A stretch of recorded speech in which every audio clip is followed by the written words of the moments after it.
তিন মাস গেলে মাইনে হচ্ছে 1.5 লাখ টাকা। আপনারাই দিচ্ছেন, মমতা ব্যানার্জি দিচ্ছে না।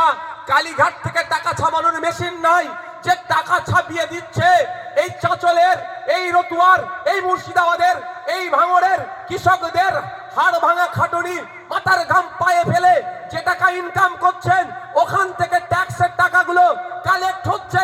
ওই টাকা থেকে 1.5 লক্ষ টাকা মাইনে আপনারাই দিচ্ছেন। আপনাদের দুর্দশাগুলোকে মোচনের জন্য একটি লোক রেখেছেন।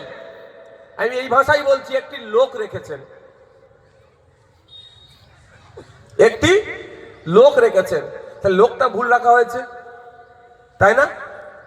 সঠিক লোক রাখলে তাহলে ওই কেরলেরটা দেখতো, মধ্যপ্রদেশকে দেখতো, উত্তরপ্রদেশটা দেখতো, পাঞ্জাবকে দেখতো, হরিয়ানাকে দেখতো, সর্বোপরি মেঘালয়কে দেখতো। আরে ওরাও কৃষক, আমরাও কৃষক। তাহলে ওদের বেড়ে যাচ্ছে, আমাদের কমছে, বাড়ছে না কেন? তাহলে ফর্মুলা চেঞ্জ করতো, C2 + 50%। মানে হচ্ছে একটা ফর্মুলা। আপনি একটা, আমি উদাহরণের জন্য বলছি, বাবু আপনারা ফুলকপি চাষ করেন, হ্যাঁ? একটা ফুলকপি বাজারে বিক্রি করতে যাওয়ার আগে পর্যন্ত কত টাকা খরচ হয় একটা ফুলকপির পেছনে? হিসাব করেন নাকি? আমি বলি আপনাদের, কোনো জায়গায় 3.5 টাকা, কোনো জায়গায় 4 টাকা, কোনো জায়গায় 5 টাকাও খরচ হয়ে যায়। ঠিকঠাক বলছি তো? আমি একটু গবেষণা করি বলছি, মানে আপনাদের মতো লোকের সাথে উঠা বসা করে। এবার বলুন বিক্রি করেন কত?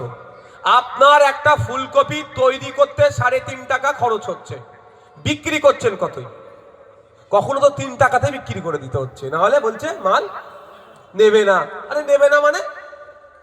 নেবে না মানে না, আমি যখন ওই ফুলকপিটা খাচ্ছি ওটাই আমি জোড়া 40-50 টাকায় কিনছি, আর আপনাকে কি বলছে 2 টাকায় দে, না হলে মাল ফেলে দে। এরকম হচ্ছে না? এই যে সিস্টেমটাই তো ভুল চলছে। এটাই তো কৃষিমন্ত্রীর কাজ, যে নির্দেশনা দিয়ে দেওয়া, যে একটা ফুলকপি তৈরি করতে 3.5 টাকা খরচ হয়েছে, C+2 3.5 টাকা খরচ হয়েছে, আর ওর মেহনত 3.5 টাকা। টাকা দিয়ে সার, পানি, বীজ নিয়ে 3.5 টাকা, আর মেহনত করেছেন ডবল 3.5 টাকা, আর তাতে 50% অ্যাড। তাহলে ক টাকায় বিক্রি হচ্ছে বুঝতে পেরেছেন? যদি 12 টাকা হতো, 3 টাকার ফুলকপি 12 টাকা হতো, তাহলে আপনার লাভ বাড়তো না কমতো? ইনকাম। এখন আপনি 8,000 টাকার ইনকাম করছেন 3 টাকার কপি 3 টাকায় বিক্রি করে। কে আগুন তুলে তো 2 টাকা দেখাচ্ছিল, 2 টাকাও বিক্রি করে দেন না একদিন আগুন 2 টাকা। আমি তাও যদি 3 টাকার কপি 3 টাকায় বিক্রি করে 8,000 টাকা ইনকাম করছেন। ওই 3 টাকার কপি, ওই 3 টাকার কপি যদি 12 টাকায় বিক্রি করতেন তাহলে কত ইনকাম হতো?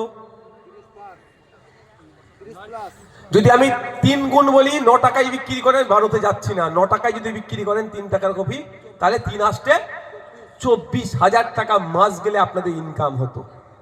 এই ইনকাম, এই লাইনটা কে করে দেবে? নওশাদ সিদ্দিকী? আমি তো কৃষিমন্ত্রী নই ভাই। আমি যদি কৃষিমন্ত্রী হতাম তাহলে আমি হাতে ধরে দেখিয়ে দিতাম, মানে করে দিতাম। কৃষিমন্ত্রী নয়, খাতায় কলমে আপনাদের বুঝিয়ে দিলাম। এবার আপনারা যদি এই ইনকামটা পেতে চান কি করতে হবে? আপনারা যাকে কৃষিমন্ত্রী রেখেছেন, হয় তাকে এই বার্তা দিতে হবে, এইটা আমাদের ইনকাম তুমি ব্যবস্থা করো, না হলে আগামী 2026 আসছে, আমরা কিন্তু নতুন কৃষিমন্ত্রী করব, তার কাছ থেকে আমার ইনকাম বাড়ানোটা আমি বুঝে নেব। এটা আমাদের বুঝতে হবে।